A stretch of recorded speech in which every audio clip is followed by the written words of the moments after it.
Hello and welcome to episode 1209 of The Sleeper and the Bust. It is Monday, August 21st. I'm your host, Paul Sporer, joined this morning by Justin Mason. Justin, good morning, sir. Good morning. How you doing? I'm doing pretty well. I had a pretty good weekend. Excited to kick off another week here, and I know I bring it up a lot, but I am still amazed that it's late August now and we're coming down the home stretch. But, baseball's getting really fun right now. Obviously, we're in fantasy chases, but also pennant chases getting going. I've been not streaming as much in the evening lately and kind of getting my streams done either in the morning or the day and then just diving into baseball because we only have, a month and a half left in the playoffs.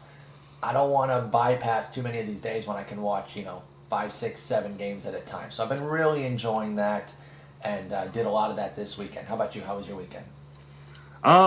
Good. Just trying to get stuff done around the house in preparation for Nick Pollock coming to stay with me. That's right.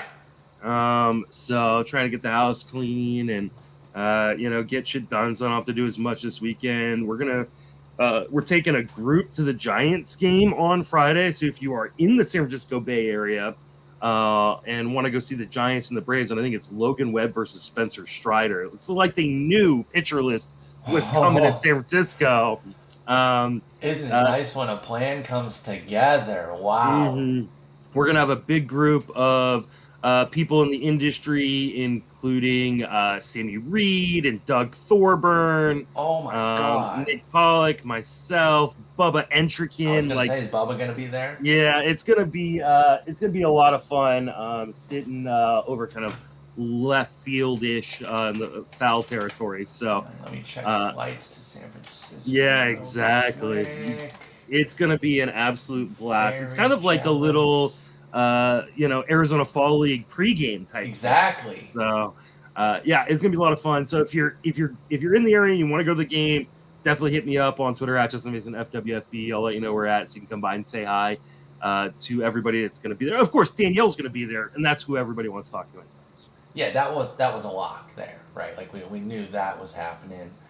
Let's see here. I can get a ticket. Okay, one of there's one that just stands out. This Frontier one is like $500 cheaper than every other one. Do you have to fly on the wing or something? Yeah, you've never flown on Frontier, clearly. I don't think I have. You pretty much are sitting in like plastic lawn chairs. They charge you. The way they make money back is they charge you for carry-ons. Oh God. Okay. I mean, I'm not going out there anyway, but I was wondering, literally $500 cheaper, $250, and then United is $736 right now. American. Yeah, is the same I flew Frontier to Vegas for the NFBC one time, and I will never do that again. I mean, so good to know. They're in that Spirit. I know everyone. Smokes Spirit. I've never been on them either, but I know they get crushed for. I assume it's very similar. I've never been on Spirit myself, but yeah, Spirit's more on the east side, and then Frontier on the west. So they're kind of the crap versions of each other on each side of the country. Okay, well, I'm not flying Frontier, obviously. Yeah, they take turns. They pass the piloting of the plane off to passengers. So you can sign up for it's like a karaoke thing. Justin Mason in seat 9A, you're up for your 20 minutes of flying. I assume most of the staff is on work release. Makes sense. Makes sense. All right, so no Frontier, we got it. Let's get into some baseball talk here. We got plenty to talk about. Jason couldn't go yesterday, so you guys weren't able to pod. So we're going to get into some free agent stuff as well, kind of reviewing guys. You guys usually preview it. We can review it now. But we're going to talk some call-ups. We talked Mason Wynn on Friday. That was a big one. Little did we know that was the beginning of a floodgate opening because it hit that cutoff point where there's I think 45 days left. And so you can kind of call guys up and have them not necessarily expire their rookie status so that they can be eligible for the compensation awards and all that next year too. So that's why we saw a bunch. We'll probably see a handful more. Of course, September call-ups are about 10 days away too. But Noelvi Marte, the biggest one for sure. Maybe not the most shocking because somebody drafted from this year was called up. But let's talk Noelvi Marte getting called up. Remember, he's the big piece from the Luis Castillo deal. They can already have an opportunity to pay some dividends on that trade. Noelvi Marte is being slotted in as the everyday third baseman. At least that's what they're saying right now. He's going to play very consistently there, pushing Spencer Steer to the outfield, not off the field. So it looks like they're going to go McLean at second, Elliott short, Noelvi at third, and they've already got their youth transition in the infield. And what a trio that is. What do you think of Noelvi Marte? Big time prospect, still a baby at just 21, so we're not going to judge him too harshly if these 6 weeks don't go very well. But how much excitement do you have for Marte, and did it translate into anything yesterday free agency wise? I mean, at this point, I'm mostly concerned about my NFBC leagues where I don't think he was available yet because he hadn't debuted. No, he did. Oh, had he? Had he already? Because he pinched Rand on Saturday. Then you know what? I messed up. Okay. That's a bummer. Yeah, he was out there. I wonder how many leagues, if he went in all my leagues. So I'm sure he did. He wasn't. I will say this: Noelvi Marte was not super expensive. It was, obviously we're getting to a point where people don't have a ton of money, but I also think there was, some skepticism about just how much he can do. He had a high bid of 51. That was the only one over 50. There was a 46. There was a handful in the 30s. All the backups on those, except for one, were very low. 13, then a bunch of single digits. There was a 33 to 31, so that person feels really good about their bid. But most of the bids blew people out of the water. Noelvi Marte went for single digits in tons of leagues. It's just the time of the year. And so Noelvi Marte was really cheap. You said you didn't get him. Did he go in your leagues? It looks like he did not go in my main. Really? So he'll be available.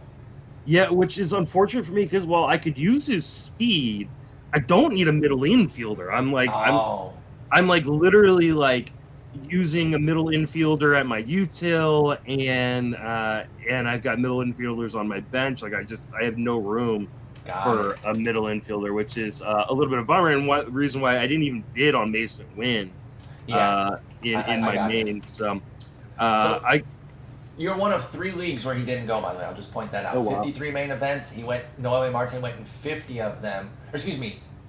Do I have that right? Yeah, 50 of the leagues. So you're in one of 3 where Marte will be available next week. Is there anything you could do that would put him on your radar? Like if he pops off, would you go for it? Or is it just based on the fact that you've got middle infielders and you just don't need that as much that you maybe aren't going to be there? Because he is going to be playing third, so then he'll be corner eligible. Won't that appeal to you for Marte? That will make it interesting. I definitely will probably put some bids on him in my main. 1, he'll pick up that third base eligibility, and 2, I could probably drop Brandon Lau.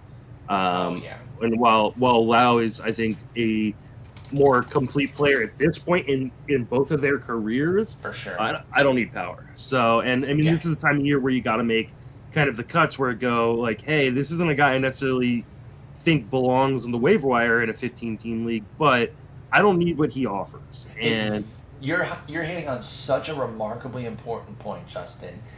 You have got to play differently now, y'all. Your categories are all that matters. You can cut remarkably talented guys if they don't help you. Yeah, they might help somebody else, and you got to be careful, right? Like, don't cut somebody like you don't need speed or whatever. Don't cut your one speed asset and give somebody a chance to gain like 9 points in speed if the guy goes off or whatever. Like, so you still have to be smart, but there are situations where you're going to cut guys that are just way better than you would think. One of my big ones, and I'll always love him for this, Rob DiPietro, cut Logan Webb for the final week because he was saves only. He went 9 relievers. I picked him up. That was the year I won the main. It wasn't just because of that start, but I needed the 2-step from Logan Webb that week.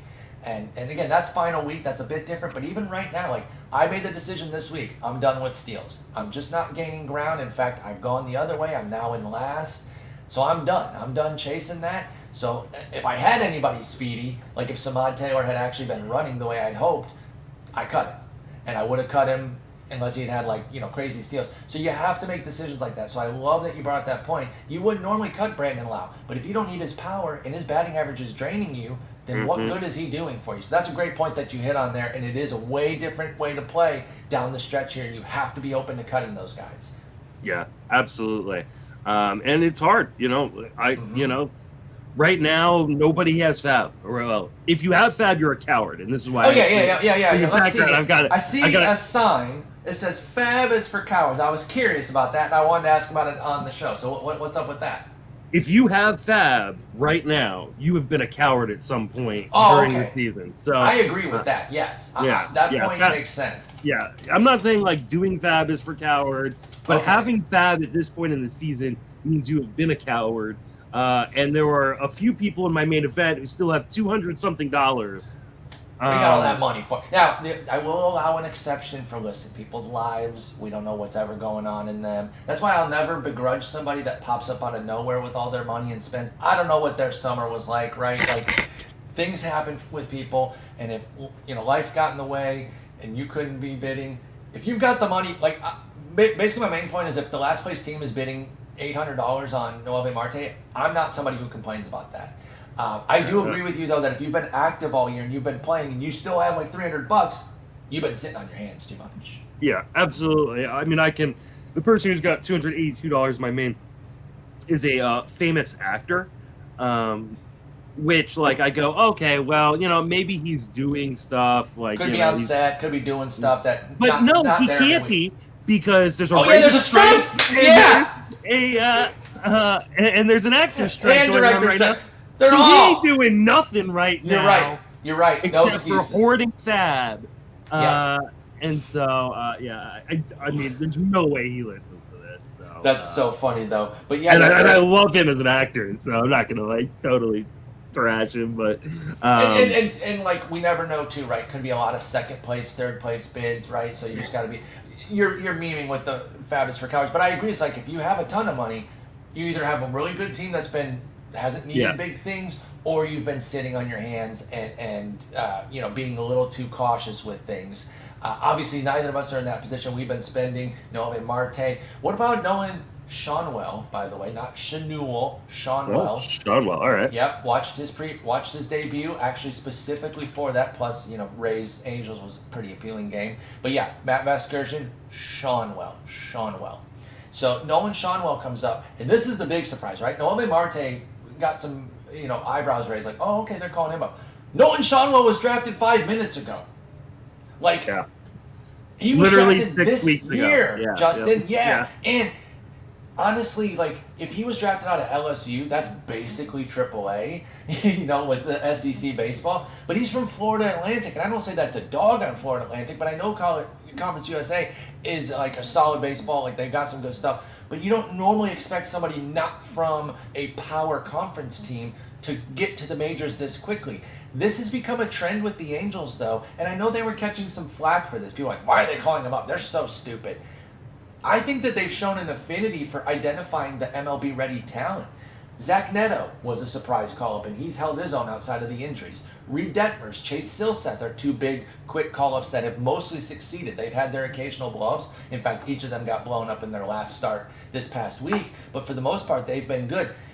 The Angels, for all their faults, and there are many, one of the things they've been doing well is identifying the players that can get to the majors the quickest, which they've kind of put themselves in that position where they have to kind of draft to get major league ready guys for Shohei and Trout when Trout's healthy. But what do you think of Nolan Schanuel coming up this quickly and hitting the ground running already? He's 3 for 4 runs, couple walks, huge plate profile guy. Had 71 walks and 14 Ks. There's always crazy numbers in college, but that's bananas, Justin. 71 walks to 14 Ks. So what do you think of Nolan Schanuel for the Angels here? Is he somebody that can make an impact down the stretch? And what kind of player comp do you see for him?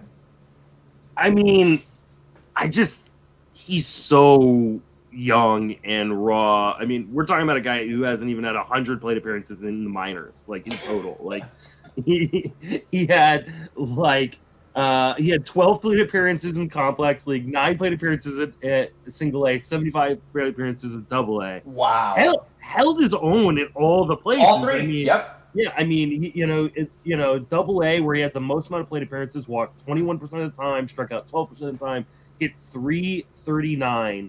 Like, okay, like, yeah, that's pretty good.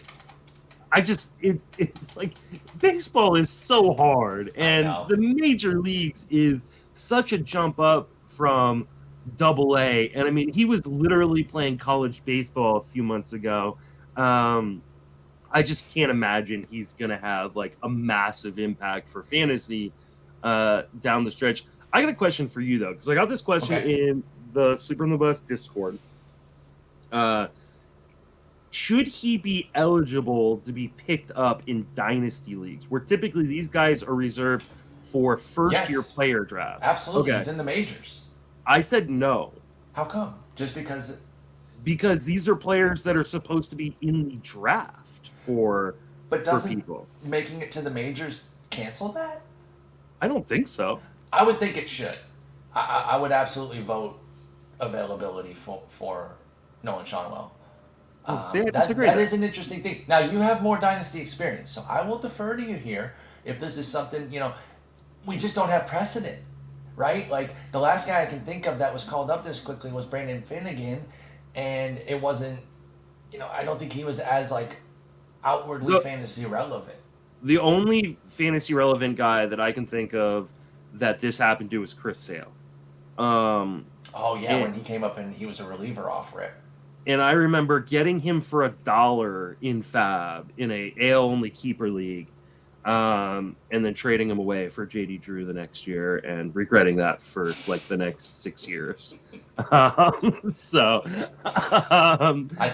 understand why. Yep. Regret. So, no, I personally, and this is what I said for the Sleeper in the Bus Dynasty League, I was like, first-year players or for the first-year player draft, you can't pick them up, in season, whether they've debuted or not. I think that's the right call, but I totally understand other leagues saying, no, he's in the majors, he's available. Yeah, I just think once he makes the majors, it's canceled out. So, like, I get it generally, but I just feel like if you're in the majors, you should be eligible for major league activity, whatever that is, what kind of pickup, whatever pickup rules leagues have. I think that's how it should be. So, hopefully, if your league doesn't have rules on the books for this, hopefully this lights a fire under those leagues to have something concrete. Because the last thing you need is things open for interpretation that creates problems, and you don't want to create animosity in your league, and someone being mad that they made a savvy move to pick them up and then they're told no, they can't pick them up type of deal, or whatever the case may be. So if you don't already have a set rule, here's your impetus to say, we need to decide, and it will be rare, right? We could go another decade before somebody else is called up this quickly. But you want to have it on the books that we do this for this player type. And if the only rule that you can interpret is that players drafted in a given year are available for the next year player draft, I think you would have to lean back on that rule if there's no exception carved out. So I will contradict myself a little bit and say, if that's the only rule you have, I could understand someone pointing to that and saying, he's not available because of this rule. So it really kind of depends on what your league has mapped out. I would lean toward being available for Schanuel, though. All right, that makes sense. Yeah, I mean, I think he's an interesting long-term guy in OBP leagues, but in terms of like this year, like, I mean, I just, like I said, I don't think he's gonna be able to like hit off rip. Would you weren't interested in 15-teamers? No. He's an interesting guy. I'm trying to think, like, big time on base, bat to ball skills, but the power isn't quite there. Andrew Vaughn. That's a great one for here and now, because I was going to cycle back. I was thinking like Nick Johnson or another former Angel, like Casey Kochman type. Although Kochman I don't think was a big time walk guy, so maybe that one's not good. But maybe like Nick Johnson, he never really had crazy power. He was a crazy good walker. The reason I like the Kochman one though is the strikeout, the contact bat to ball type of deal. So that's where I was getting the Kochman situation there. So somewhere in that range. And even if he does hit the ground running a bit more than maybe Justin thinks, it's probably still not going to be super impactful here for Nolan Schanuel of the Angels. Let's go to the next prospect who was called up. We don't know anything about him yet. He was not available for Fab. Parker Meadows. I say know anything about him, I mean on the major league level. We know Parker Meadows is the brother of Austin Meadows, a big-time prospect. The Tigers are calling up the left-handed outfielder. This is an interesting move, too. The tough part here is I wonder, where's he going to play necessarily? Are they going to cut in to my boy Akil Badu's playing time as they finally put Badu at the top of the order against righties and he's playing consistently? Does this hurt him, or is this just less playing time for Miggy now, who's actually been playing decently of late relative to recent Miggy standards? That's all I will say. He has like an okay batting average. He's been hitting some doubles. But do you go Badu, Greene, Meadows in the outfield with Kerry Carpenter at DH, and Miggy sitting consistently against right-handers? Or how does this play with Parker Meadows coming up? Yeah, I mean, I would assume this means less playing time for Miggy, though. I mean, Miggy will still play just because it's, swan song and He'll the definitely play Tiger. against lefties, and I think occasionally against right-handers still. Yeah. I mean, he'll play at least once a series, so that way Yeah. every team they face gets to like say goodbye to Miggy and stuff like that. Exactly. But yeah, I mean, at this point, you got to start really looking to the future. Um, Meadows is a really interesting guy because I mean, he was a pretty highly touted prospect in that 2018 draft, and then really struggled, had some injuries, and just struggled in the minor leagues, and kind of turned it around in the last couple of years, where he's gone from being this guy outside top 100 prospects to jumping into that kind of mix. Big spring And too, by the way, for Parker Meadows. That kind of mhm. had people thinking he might break camp. He didn't, but he's been in AAA. 19 homers, 19 steals for Parker Meadows. Continue on what you were saying there. Sorry. Yeah. Also, double-digit walk rate has done a really good job the last 2 years of cutting back on the strikeouts, which is a really good thing. One of the issues he's had prior to the last couple seasons was he was striking out at 25 to 30% clips. So, Yeah. um, I mean, I think this is a really interesting kind of pickup, and I definitely prefer him over maybe. Oh man, probably over both guys we've already talked about. So. Honestly, I can see that with Parker Meadows because Marte, he has 18 steals on the year, but he's not like a super speedy guy. And so we don't know what kind of running he's going to do. Now, he has a better park and lineup, Marte does. And then Schanuel, I will say this. For the fact that we were kind of tepid on him, I do want to point out that he is leading off. They put him immediately at the top of the order. They did the same thing with Neto, right? Like, they call up these young guys like, not only do we believe in you, boom, jump to the top of the lineup. And if you need runs, I think Schanuel could be really interesting. Yeah, So I do want to that's get fair. that in there. But with Meadows, I mentioned 19 and 19 at AAA, homers and steals. You mentioned the plate skills have been improving. I think there is something here where he could be a nice little fantasy guy down the stretch. And I got to say, my Tigers are hitting a little bit better of late, mainly due to three guys, Torkelson, Greene, and Kerry Carpenter. But it's not, and I mentioned Badu doing some things against righties. It's nice to see them being competitive. Adding another young guy there could make them a sneaky, decent offense where the runs and ribbies aren't as bad as they have been most of the year for Tigers players, right? Still not game changing, but at least capable, and you can feel comfortable picking up a Meadows. Would you pick them up in 12s or just 15s right now? I think 12s. I might pick him up. 12, five outfielders. Yeah, depends on kind of the rest of my roster, but yeah, I think I might. You want a bold prediction? Mm-hmm. He's the better outfield prospect long term than Riley Greene. Now I will say, and For fantasy. Yeah, for fantasy. Yeah. I think we've gotten some pushback on this, but we've been a little tepid on Riley Greene, the both of us here, and I saw the thing on Twitter. The guy Okay. tweeted. I didn't want to put him on blast by quote tweeting him and stuff like that. Yeah, 'cause we're not trying to embarrass anybody. No, and I don't want people getting hate and stuff. And so, if he's wondering why I didn't respond, that's why. But I'll respond on the pod because he clearly listens to the pod. It is much easier to hit the ball hard when it's on the ground, and I've said this over and over again. Yep, you've been on that point consistently this year. One of the things that he was saying was oh, well, all we have to do is, all he's got to do is raise his launch angle, and Sorry, I got this little cough in my throat. It is so difficult to raise your launch angle and keep those exit velocities.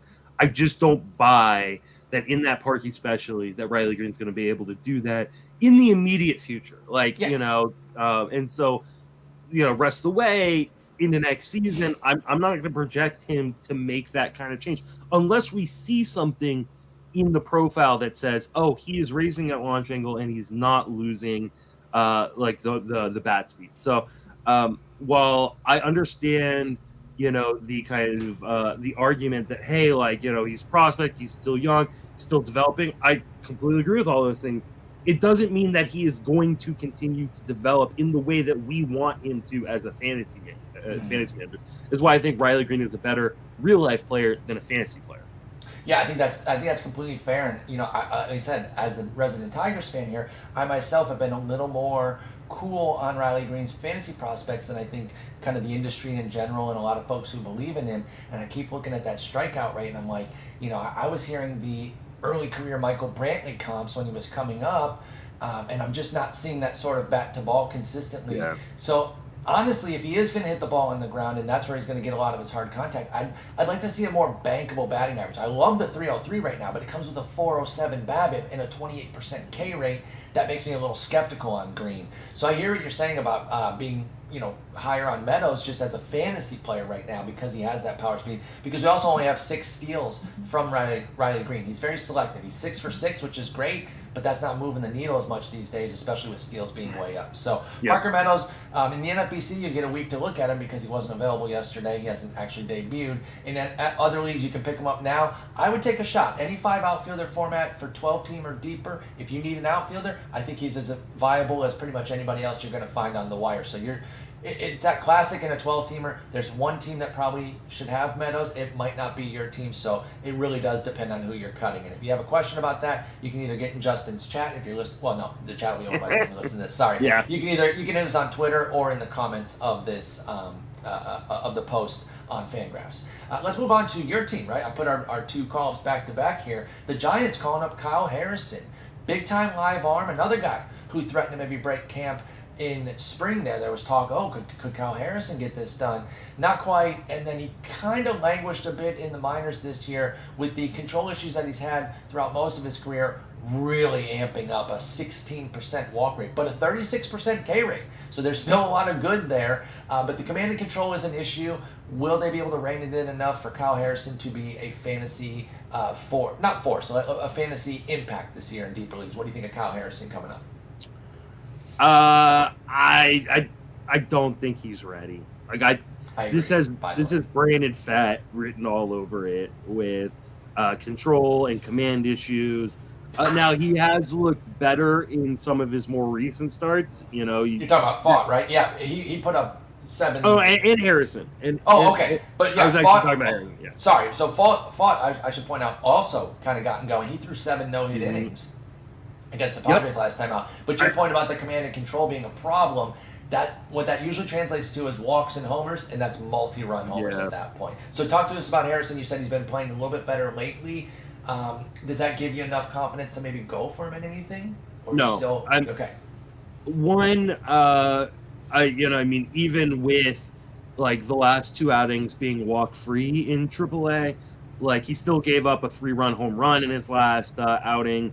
And the bigger issue is he isn't going deep enough into games to qualify for a win. So he's in his last 4 outings, he went 2 innings, 3 1/3, 4 innings.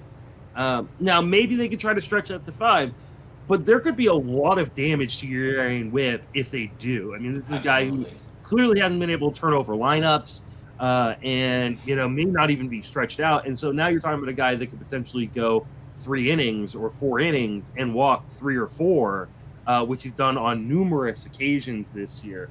In his 21 starts, he has 1, 2, 3, 4, 5, 6, 7, 8, 9, 10, 11, 12 starts with 3 or more walks. And he hasn't gone deeper than 4 innings in any game. Damn, Kyle Harrison. That is not good. I'm looking forward to watching him, but I also know that there is a lot more risk than there is upside. And I think if this was Kyle Smith and there wasn't the prospect hype around him, we wouldn't be talking about him. I think that's totally fair here. And I also share the same trepidation with Kyle Harrison here. It's one of those things, I will say this, though. It's one of those things where if he has a great start, it will pique my interest. I can't lie. Because he goes to Philly. So if he has a good week, he gets Philly and Atlanta, and then he's available next week. Let's say he has 5 total walks in 9 innings. He goes 5 in one, 4 in the other, with like 12 Ks and a decent ERA at Philly and at home to Atlanta. Is there enough that Harrison can do in these 2 starts against 2 quality teams that would lure you in for 15-teamers next weekend? I don't think so. I mean, I know it's a great park to pitch in, but I'm just double checking what the Giants' schedule looks like down the stretch. They Philly Atlanta this week. He would line up probably for San Diego the week after. Jeez, schedule then not kind. Home versus Colorado, away at Colorado, and then Dodgers probably. Geez, so only one start that you feel at all comfortable about, the home one against Colorado. Other than that, Harrison's going up against really difficult lineups. Even San Diego scares me. I know they have underperformed, but I still don't want to throw a wild rookie like this against them. So you're right. I think that's totally fair.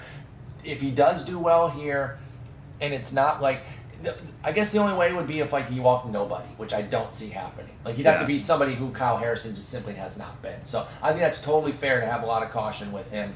What about this next guy here, Drew Rom, R-O-M, for the Cardinals coming up, a lefty prospect that they got in the Jack Flaherty deal, already coming up, going to spot start today at Pittsburgh on Monday. So, too late to pick him up now if you didn't already do it overnight. But what do you think of Drew Rom? Again, decent prospect here as the return for Jack Flaherty. Is there anything Drew Rom could do that would drive some interest for you down the stretch? Maybe a little bit, because I assume. I've got the schedule grid up, so I could probably take a look. Well, they don't even have him on beyond this, so we don't know right now if he'll even be around for Rom. If he is, he could line up for, they play Pittsburgh twice. They've got Baltimore, Milwaukee twice. It's still a pretty rough schedule with Philadelphia, San Diego a couple times. Mm-hmm. I don't know. It's hard because in the Baltimore system, he was walking way too many guys. He had a 170 whip. He gets a ton of strikeouts, which is great. In 2 starts with St. Louis's system, he's been much better. Mm-hmm. Now, I don't want to jump for joy over 2 starts though. But they were so markedly different. Yeah. He went from a 9% swinging strike rate to 18, 25% K rate to 44. Again, it's 11 innings, so we have to stress. It's also a .059 BABIP. Yeah. I wonder if anything changed, right? I don't know. I'd have to read a report or something, but I wonder if they tweaked a pitch or a mechanic situation and hey, if you do this, you're going to really pop off. Or if he's just running hot and missing a ton of bats still. And one of them was against his former team, the Norfolk Tides. So that revenge game, you can never, throw out all the records at that point. Mm-hmm. You just never know. So I think Drew Rom has some intrigue, but I really want to see him tonight. I'm going to be dialed in to kind of see what's up and if they talk about any sort of change. Because other than that, I'm still going to lean on the pretty ugly numbers with Norfolk and kind of be arm's length here with Drew Rom, unless something really turns today and they talk about something that is different from where he was prior to the trade. All right, let's talk some news here. Emerson Hancock left his start on Sunday with an injury, and Bryan Woo is set to return this week, and they were talking about a 6-man. Well, looks like that's going to be avoided because it looks like Hancock might be missing some time, and now Woo can jump right back in. With Hancock's injury, we don't have super great details on what's going on with it right now. Is he somebody that you would have cut yesterday just based off of that with the shoulder and lat injury? We don't know if he's going to be on the IL yet or not, but would you have preemptively cut Emerson Hancock based off of that? I did, yeah. I had picked up Hancock in a number of leagues, including my main event and I think my auction league, and I cut him. Picked up Winans and a couple other guys. We're going to talk about Winans. I'm intrigued by that guy. Yeah, and I just, I don't have the luxury, and I think a lot of people are in the same boat as me, to wait around. That's the thing. You go ahead. I'm sorry. I was going to say, if he's going to hit the IL, that's 15 days. There's 6 weeks left in the season. Yeah, he's missing a third guaranteed. He's almost certain to go on the IL too, by the way. He isn't on there yet, but he's almost certain to go. So that's a third of the 6 weeks left. What are you holding on for? He's not even good. It has to be a premium player to hold for 2 out of 6 weeks right now, and Emerson Hancock just isn't that. So that's if I'm dropping guys like Joe Musgrove right now, then there's no way I'm holding on to Emerson Hancock. And it was actually a decent week in terms of pitching options available in Fab. So I was just you know what? I'm going to pick up a bunch of guys who maybe aren't extremely talented but have good matchups, and I'm just gonna pick and choose where I want to roll. Yeah, I think that makes a ton of sense, and I do feel like Hancock was a pretty easy cut. especially because, like you said, it was a pretty robust list. I thought the hitter and pitcher lists, they were not all game-changing options by any means, but a lot of options that you felt comfortable picking up. So a lot of cuts this week. I had borderline cuts where I'm like, hey, there's options. They're gone. So Bryan Woo is going to return. Like I said, they were talking 6-man, and as is often the case, that stuff works itself out. Unfortunately, it's usually via injury, so I'm not glad Hancock got hurt, but it does just put Woo back in without incident now. And so, what do you think of Bryan Woo? Because he has a 4.75 ERA in his 11 starts, but the skills underneath are quite strong, in my opinion. 26% K rate, 7% walk. Home runs have been a little bit of an issue. He has a few bad starts, and when you've got that over 11 starts, you have 2 6 earned run outings, it can do some damage. Are you in on Bryan Woo as one of the better pitching prospects that we've seen this year? Because I feel like his core skills suggest that. Yeah, I mean, I like Bryan Woo a lot. The one thing I don't like is that he's had an elbow issue recently, which has made it like I've had. There's a guy in my 3-sport dynasty league who's competing for a championship. He wants to add some talent for the stretch run, and I'm looking to kind of reload for probably 2025. And he's been dangling Woo, and I just haven't been able to pull a trigger because I hate the idea of a guy who could be heading to Tommy John, and not to say that he is necessarily, but the elbow issues are always like that precursor that you worry about. So, but from straight skills perspective, and returning off injuries, just to talk about the skills, I really like Woo. I think he is a very, very talented pitcher. I like the way he approaches games, and I like his arsenal. So it's, to me, if you're not so worried about the elbow issue like I am, then I think Woo is kind of a sneaky kind of buy low right now, and hope that he can stay healthy. I like all that take there with Woo. Let's alleviate your fears for a moment. Let's pretend he makes it to the finish line here. They go to the playoffs. Whatever. He's healthy.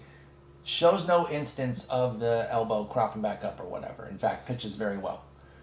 Going into next year, what you assume their costs will be, which will be Kirby up here, Gilbert a bit behind him, and then Miller and Woo. Castillo obviously up at the very top, but we're not talking about him. Yeah. We're talking about the 4 youngsters: Kirby, Gilbert, Miller, Woo. I think it's going to be Kirby, Gilbert, and then Miller, Woo will be kind of right there. Who do you like best at the perceived cost? Do you want to pay up for Kirby because of he's kind of set and we know who he is, or would you rather take a gamble on like a Miller or Woo at a lower cost? Of those 4, who do you think you're going to like better if we alleviate the Woo elbow concerns right now, which I know we can't do, but let's just pretend for a moment that he just pitches so well that he wins you over. He woos you. Let's say he woos you. He woos me. Well done. I like all of them. I mean, and I like all of them at their first. And I think maybe Miller's gonna be my most rostered guy, just because he could be the cheapest. He's probably gonna be one of the cheapest. I think Woo will probably be the cheapest, but I think Miller will be the second cheapest. And he doesn't have I don't have the concerns, the health concerns. And I just think he has the ability to be an electric arm. But honestly, I like all 5 of these guys. Yeah. I would not be sad if any of them ended up on my roster. They're going to be big targets for me. Yeah, I want to sprinkle them across my entire roster set. All 5. Yeah. Throw Castillo in there. You guys know I love him. I picked him as the I've already drafted Castillo. Yeah, I know you're already doing a draft. Yeah. Seattle pitching, sign me the hell up. So your valid concerns about Woo are there with the elbow, but a lot of guys carry injury risk as pitchers just by nature of pitching. So if he pitches well enough, I think the stock will rise. I agree with jumping in right now, though, on the cheap. And particularly in dynasties, if you're not as concerned about the injury risk as Justin is, people are dangling him out there, especially if they're contenders, and you can give them a more established win now piece. Go get you some Bryan Woo. But by the way, I'm just a shout out to one of our listeners who was in my 3-sport draft and completely sniped me last week because he was listening live. Henry Wilson. You need to stop listening. Stop listening while we're in our draft, and you come back after our draft. I love it, Henry. Sniping me in our draft. Smoke. I can't remember what player it was. Get him every time, Henry. Henry also a big time Twitch viewer. great guy. Become friends with him, just over the course of being part of our community, both with the podcast and in my stream on Twitch. Henry's a great guy, and I love that he is sniping you left and right. I was pleases me. It was literally like right after we ended the pod, and he was one of the people like in He's our. This is a good guy. I should take him. Justin's and right. I was like, oh my god, I'm trying to figure out who it was that he sniped me on.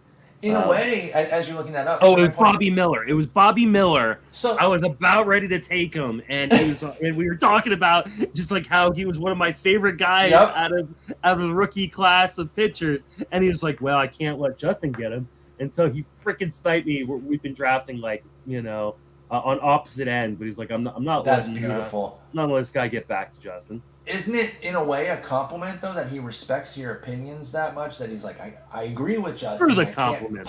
Backhanded compliment is what that is. Yes, it is a backhanded compliment, and I love it. Henry, keep doing it. Keep doing it. Hunter Greene was blasted in his return. He's off for 2 months, and he had to face the Jays in his difficult home park. He's always had a bit of a home run issue. He gives up 5 here. Is this just rust shaking off, or do you have any valid concerns down the stretch for Hunter Greene? I mean, they kind of just let him wear this one. But I mean, while I'm not I don't think this is oh no, run away from Hunter Greene. This is kind of what Hunter Greene is, right? You could get 8 innings of no earned runs and 12 strikeouts, or you could get this, which was 3 innings, 8 earned runs, including 5 home runs. 5 homers. Oh my God. He had given up 5 homers in his previous 6 starts combined. And like I said, Hunter Greene has flashed a home run. Not flashed. He's had a home run issue as a major leaguer, and it cropped up in a big way yesterday. And I agree with you. This does not make me, concerned about his future any more than I already was concerned just because of his normal volatility. Shake off the rust. I wouldn't have started him here either, and that's not just with the value of hindsight. It's a 2-month injury against a good team in a good venue. That's an easy sit, as Nick Pollock calls it, still ill, where you just kind of skip the first start off the IL. I think you easily go with Hunter Greene on that. Again, talking in the past, obviously it already happened if you started him, but I would have easily sat him there and then get him back in now. Let's move on to Gunnar Henderson. He's on fire. Absolutely. But what I wanted to bring up was him passing up the cycle yesterday. Now, this is a little frivolity here. We're not going to be too strident on this one way or the other. But for me, I loved it. I fully co-signed it. Cycles are cool. I'm not anti-cycle. But 4 for 5 with 2 doubles, a triple, and a homer is better.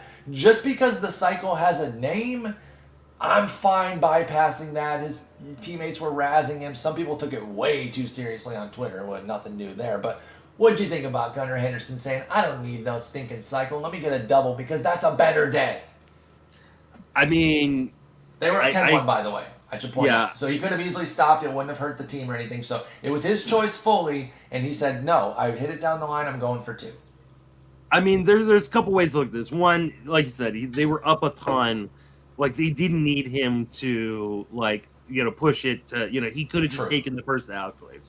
At the same time, if I'm him, I'm like, I'm going to have a bunch of cycles in my life. That's what I'm saying, too. Gunnar Henderson going to hit cycles, dude. Don't worry. I probably would have done the same thing. I probably would have just kept running. I mean, at the end of the day, when he goes to arbitration to discuss his contract, they're not going to be looking at how many cycles that he's had. Nope. They're going to be looking at his slugging percentage. Total bases and slugging. Yeah, exactly. And so, I would have done that. I probably would have, just legged out the double. Absolutely. No, he did the right thing. And again, his teammates razzed him, which is fun and all of that. But the people that were taking it too seriously on Twitter, relax. First off, cycle, who really gives a shit in the end? There's been plenty of cycles. It's not like, it's not like a perfect game or something, which obviously there would never be any reason to not go for that. But perfect games are so rare that, I'm sure some people have good enough memories where they can reel off everybody who's had a perfect game. You can't do that with cycles, and he'll have more opportunities. But let's talk about Gunnar. Go ahead. Oh, I was just saying, I want to talk about Gunnar. Yeah, I want to talk about him in the aggregate. May 21st, OPS dips back under 700. It had been above 700 for like 3 days or whatever, down to 685. Pretty bleak there, 42 games in. Since then, and I'm using a little bit of arbitrary cutoff, but that was the last time he was under 700 OPS, which is a decent litmus test of like, under 700, you're doing pretty bad.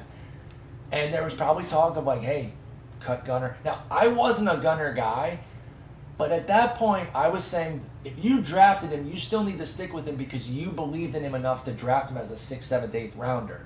I didn't love him that much, but I also didn't want to go around being like, ha, I told y'all this guy sucks or whatever. So I didn't quite go so far as like cut him, but I was like, if you're benching him right now, I get it. The last 71 games, 277, 331, 546 with 17 homers and 5 steals. That's a 39 homer, 11 steal pace with 53 ribbies and 45 runs, 121 and 103 full season paces. So he's been on a 2.5 month tear right now. Gunnar Henderson doing everything that people thought he would do. He's at 21-6 for the season with a decent 249 average. I think you were kind of down on him too. So did we get Gunnar wrong? Yes and no. Okay. I mean, if you remember the reason why I was down on Gunnar Henderson, it was because he was atrocious against left-handed pitching. Yes, you did cite that specifically. You know, and he had struggled with left-handed pitching in the minor leagues. So this wasn't like he was only, he had 26 plate appearances. Yeah, you weren't going off of last year's tiny sample against lefties. But if you look at those 26 plate appearances last year, he batted 130 versus lefties. And then you look at the first 3 months of this season. So the first 2 months of this season, April and May, right? He batted 132 against left-handed pitching. However, since the beginning of June, he's hitting 266 against left-handed pitching. And it's 71 plate appearances. So it's, it's the same sample of the previous 2 samples that I just gave, right? Yep. He had 26 plus 48. So right there, almost exactly the same sample. He's making improvements, which is something that, you want to see from a young guy. Now, can he keep these improvements? I think that's yet to be determined. So were we wrong? I actually don't think we were wrong because I think in a lot of leagues he got dropped. I saw him available in 15-team leagues. Gunnar Henderson was dropped a lot. That is definitely true. And so if you drafted him in the 6th, 7th, 8th round and then dropped him, which you probably should have in a 10 or a 12-team league, you're not getting this goodness. So, yes, at the end of the year, I may end up being wrong in the grand scheme of his overall line, but I actually wasn't wrong in the process. He's just made improvements. And, hey, kudos to him. Yeah. But I wasn't paying to wait to see if he could make that improvement. And I think that's the right kind of thinking in terms of when you're putting together a draft strategy. I think that's totally fair because I have a similar outlook, and I've taken my L, but I have a similar outlook with my Adolis Garcia dislike. It was his plate skills. I didn't know he was going to add 4 points to his walk rate to 10%, which is a lot more palatable. And, I didn't know he was going to lead the American League in ribbies either. I will say this, he only has 8 steals. Adolis Garcia has still been a god for you. If you drafted him, you were feeling great. But you did have to make up those steals because you were hoping to get probably 30, 35 from him, considering he had 25 last year and the new rules were going into place. You probably thought, hey, I can get even more than 25. So I don't bring that up as a way to protect myself on the L. I took a fat L on Adolis Garcia, make no mistake about it. With Gunnar, not only was I nervous about the price, but also I liked a lot of third basemen behind him. So it was also less about him as much as it was big on Muncy, big on Josh Young, big on Ha-Sung Kim. So I had third base avenues, and Spencer Steer was a late round pick for me in a lot of leagues, and he obviously panned out pretty well. So I had other avenues I wanted to tackle for third base. I was usually going either for one of the top guys, and I was including Bregman in that, even though he is not as good as those guys, but I was including him with that group. Or waiting, and so that's why I bypassed Gunnar. But shouts to him, he's had a great summer and really come around after a rough start.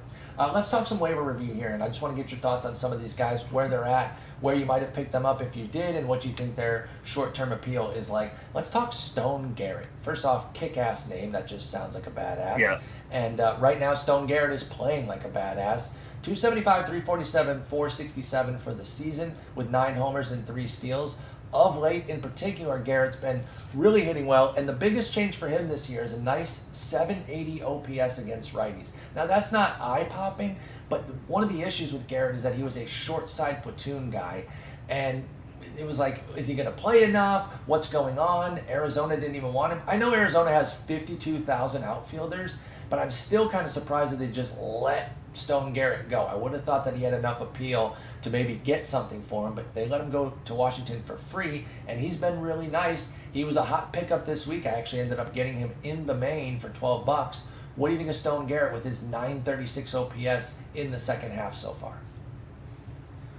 Oh man, he kind of is who he is. He's like he's gonna strike out a bunch. He's also got power and a little bit of speed as well. So to me, it is shocking that he hasn't gotten more of an opportunity in Washington, considering everything else they have. They're like they'll play guys like Corey Dickerson and just let him toil in AAA. Like when they should be giving a guy like Stone Garrett every opportunity to see, hey, is this guy part of the future or not?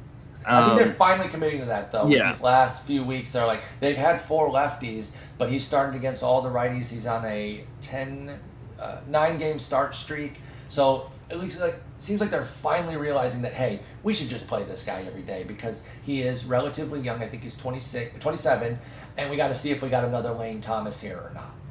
Yeah, I mean, he's definitely not a Lane Thomas, but could he be like a Jack Sawinski? Sure. That's an interesting concept. Right-handed Jack Sawinski is interesting for Stone Garrett. I mean, he's got a 16% swinging strike rate, an 80% zone contact rate, a 38% O swing. Yes, those are bad numbers. Those are all bad numbers.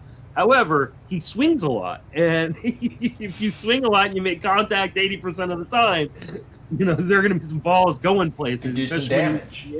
And so he's one of those guys that if he can, he is hot right now. If he can stay hot rest of the way, like he can do some damage in the way Jack Sawinski has done damage at times this season.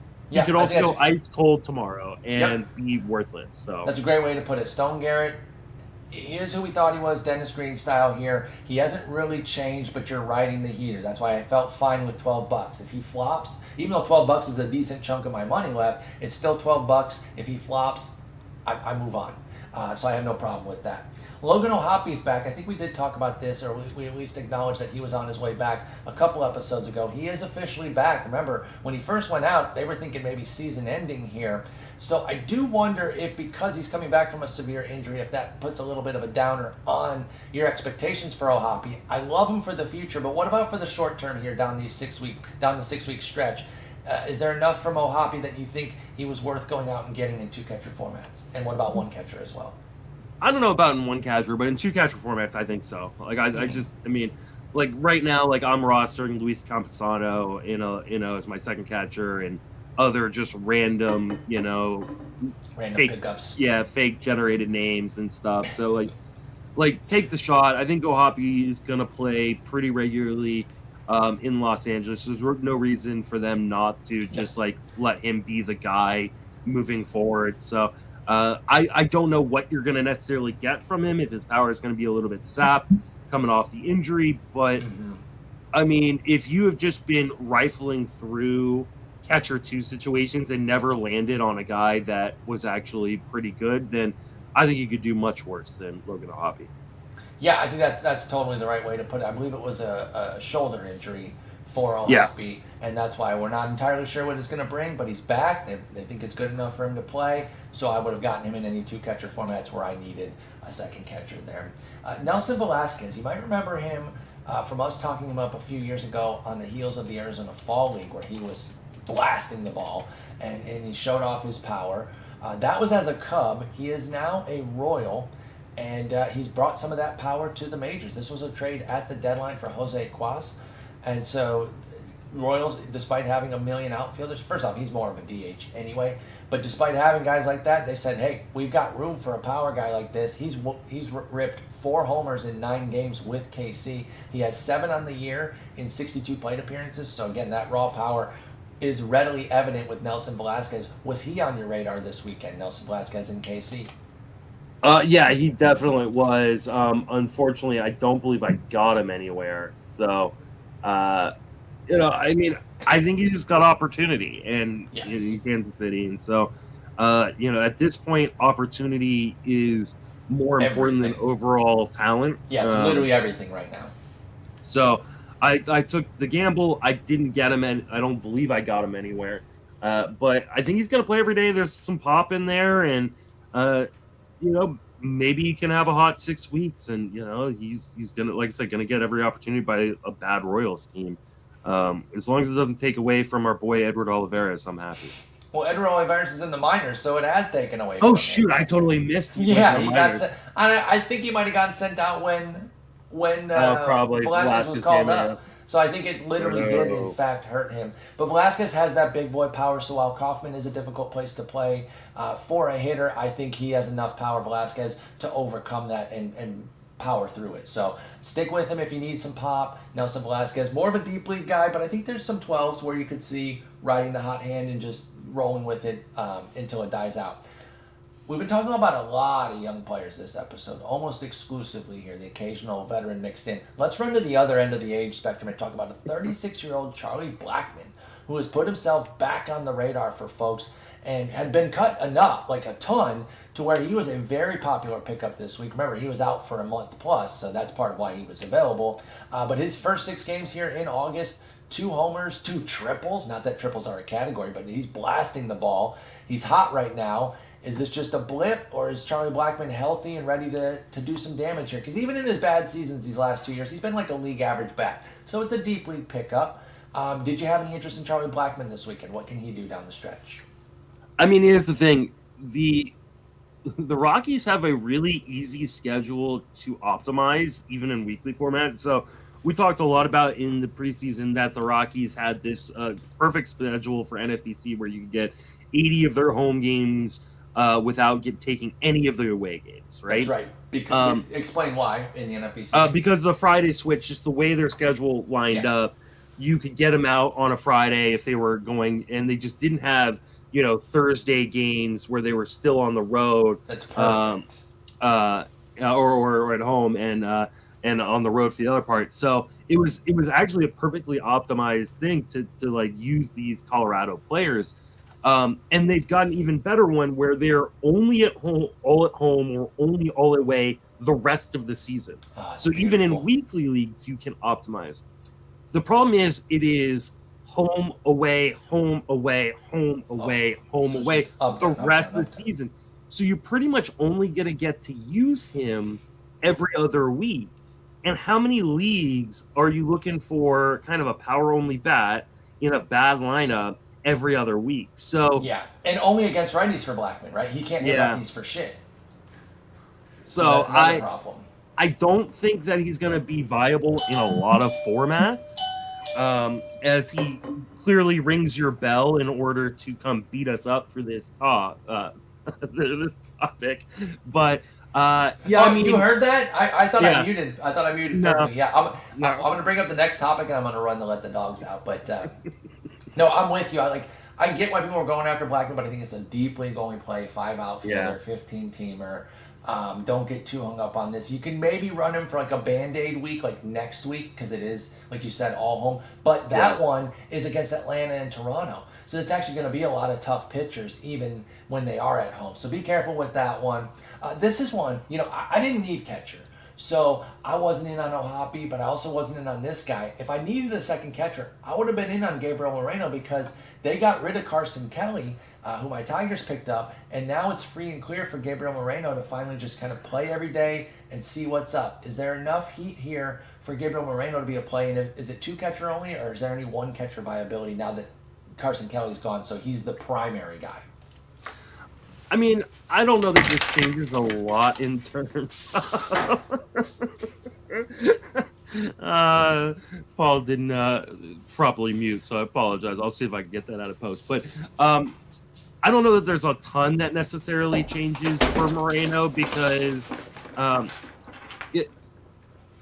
next time, make sure you actually mute before you run away, so we don't Oh, I have to didn't hear mute? you running away. Oh, I didn't mute? My bad. Now I got to leave it in for everybody. Of course. You hear me shuffling down the hall there. So I don't know that there's a ton that necessarily changes for Moreno. I mean, Okay.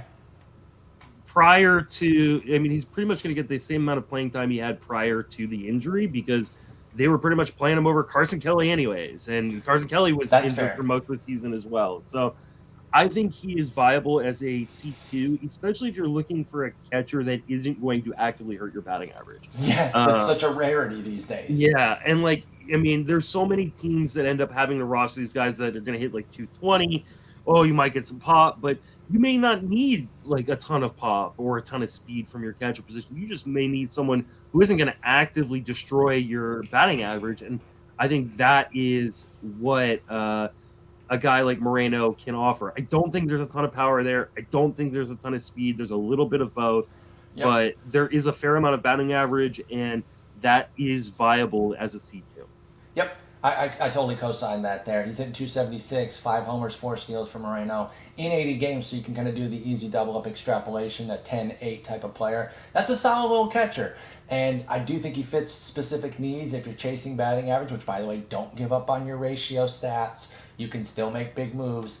Moreno could be your guy there to help with the batting average. Let's move over to the pitchers because, like you mentioned earlier, there were some interesting pitchers to pick up. One of the guys that I really liked, even though we don't even know if he's going to be called up, it was pure spec, but there's been chatter that Ryan Pepiot could be the replacement for Tony Gonsolin's injury, and so I went for it. I wanted to get Pepiot because one of the things, and I think last episode I did mention, aka, quote unquote, my friend Greg, but my friend Greg was big on Pepiot coming into the year because in spring he saw that the command was looking better, the command and control.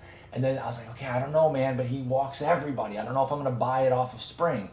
Well, then he goes to AAA this year, in the PCL, no less, by the way, and only walks, doesn't walk a huge percentage of his guys here. Let's see, that's going to be 5 walks now he only has 22 2/3, but it's a 5% walk rate, 5 walks in 93 batters faced in AAA for Pepiot.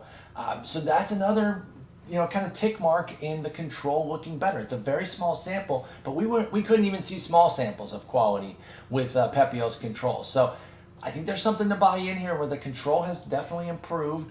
You always believe in the Dodgers, just generally. The swing and miss has always been there. So I took a gamble on Pep. We don't know if he's going to be the guy or not for Gonsolin, but what did you think of Ryan Pepiot? Was he on your radar at all?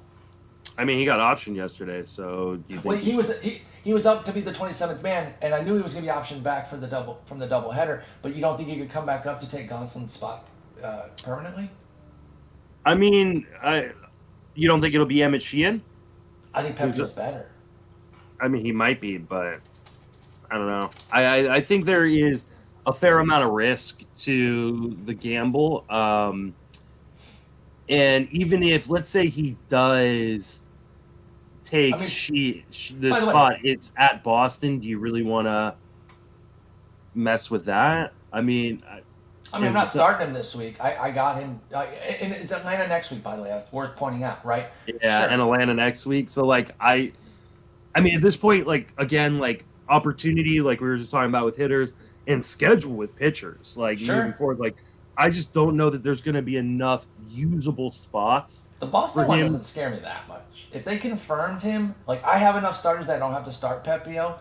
I respect Boston as an offense, but they're not an automatic stay away for me. Not like in Atlanta. There's no world where I'm starting him against Atlanta. I will be clear on that. But right now, he's depth for me. Ryan Pepiot is. And again, we don't even know if he's going to be back in the majors. But he was great in the spot start. I think that's worth pointing out, too.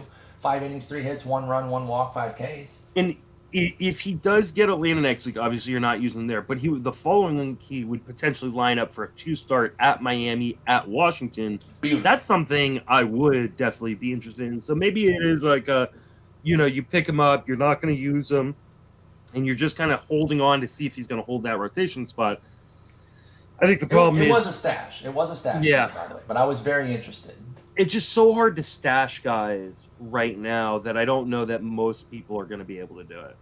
Sure. I mean, I want reserve pitchers that I think could do something. if Pepiot pitches with the talent that we've seen in the minors this year and in his 5 innings, which, by the way, it wasn't a start. Caleb Ferguson opened and then they went to Pepiot, which, by the way, I would love if they used him like that so I can sneak some easier wins. But that's another thing, too. If you're wins chasing, then you kind of want the guy on the great team like the Dodgers as opposed to maybe the better talented guy like, on the Tigers. Like, I know Tariq Skubal's already picked up, but, like, let's say, that's actually a bad example, too, but, like, Reese Olson, if he's in the rotation, if you believe in him, give me a Ryan Pepiot spec over Reese Olson being guaranteed in the rotation right now. It's kind of where I'm at. So I really did like him. It is a gamble. I agree with that, but the price I paid accounts for that, I should say. Okay. So we'll see how it goes. You're right to bring up Emmett Sheehan. There is no guarantee that it is even Pepiot, but I was kind of going off the fact that he pitched really well in his little spot here and has done very well in the minors. So we'll see if Pepiot gets to be the guy. But this was the guy I really wanted. I wanted Pepiot and Allan Winans because, again, I'm wins chasing like you wouldn't believe. And if I can bitch about my team real quick here, I just want to point out I'm second in Ks, fourth in ERA, first in WHIP, last in wins, Justin. And it is so maddening, dude. It is so maddening. So I really wanted Allan Winans, or is it Winans? Because he has a good chance to win some games. It is Winans. But Allan Winans is a 28-year-old, not really a prospect when you're at that age, but an interesting guy here who's pitched well in the majors and gets the Mets and then a trip to San Francisco. You could definitely get 2 wins, 10 innings, and decent numbers there. I did want him. I came up short with him. I did get Pepiot. What did you think of Allan Winans for Atlanta? He was one of my big targets this week, and I got him in a bunch of spots. I'm jealous. What'd you pay, if I might ask? Not a ton.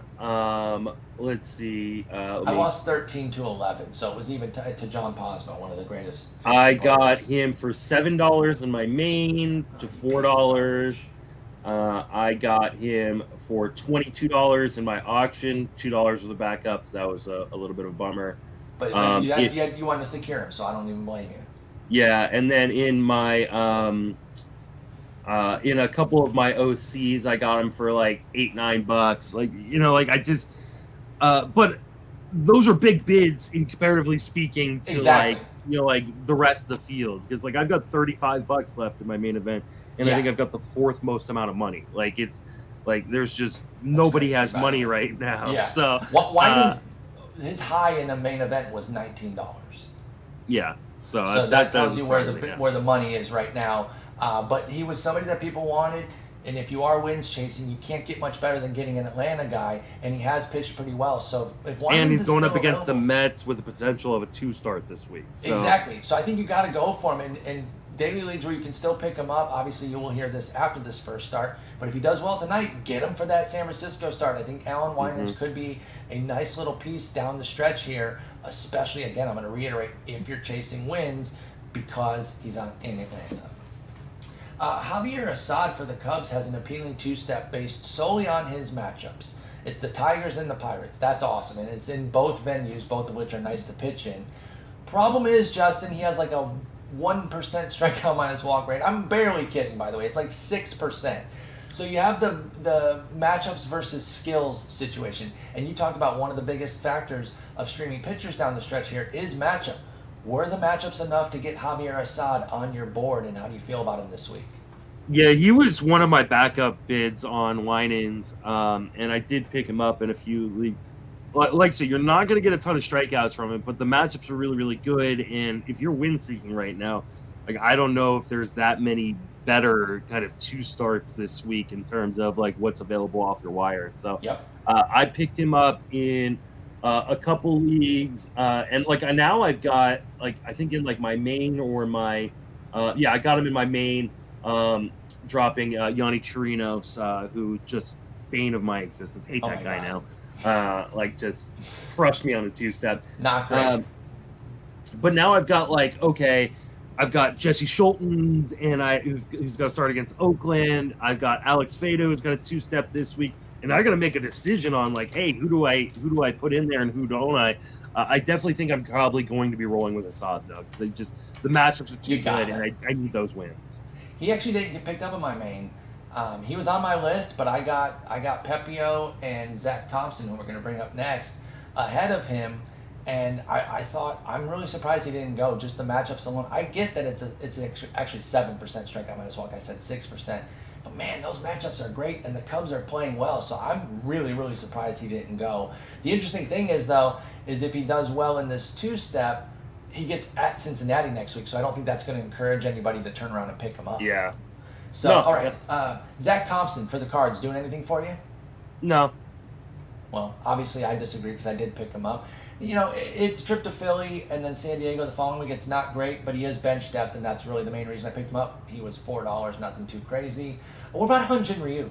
He's been I just want to say, Thompson has not gone 5 innings any time in the minors this year. His last outing, he went an inning and 2/3, only faced 5 batters. Give him an opener. If you get an opener, then maybe, but no. That's fair. He's just depth for me. I just want. The only Thompson I care about in St. Louis is Matt Thompson. Fair, same. Yeah. By the way, same. All right, Hyun-Jin Ryu, the crusty veteran. We're going to end on a crusty veteran after talking all these young players. The 36-year-old lefty has been excellent since returning. Justin, 19 innings with a 1.89 ERA, 105 WHIP. His standard skills, where the strikeouts aren't great, but the walk rate is. I mean, he gets the job done when he's healthy, usually. Were you in on Hyun-Jin Ryu anywhere? And was he even available to you? I don't think he was available to me. I don't think I would have necessarily been in on him anyways. I don't know. I just don't trust guys coming off of Tommy John. Yeah. I mean, it's Cleveland this week, so I like that. Yeah, that's good. He's got a pretty low BABIP. He's got a pretty low BABIP, but he also has a pretty low strand rate, so maybe he can be a mid to high 3s ERA pitcher rest of the way. And he's on a good team that should win games. So I don't think he's a bad guy, but I was mostly streaming 2-start guys for the most part, and not worried about Ryu. Yeah, no, that's totally fair. But and it was picked up more last week, but there was still a handful of leagues where he was still available, and so I wanted to bring him up. Actually, I think it was a couple weeks ago where there was more Ryu pickups, but the last few stragglers of leagues that hadn't picked up Ryu got him, and I think he is at least viable in 12s and maybe even 10s with the spot start against Cleveland. But then he's scheduled for at Colorado next week, so you don't want that. But that's going to do it. We're going to wrap up there. You got to go get to your chat right now, and hopefully people will enjoy asking some questions there. You do that every Monday at noon Eastern, or noon Central, right? 1 Yes. Eastern. Yeah, 1 Eastern. So definitely come through and chat with me over on Fangraphs. Take it easy. Peace.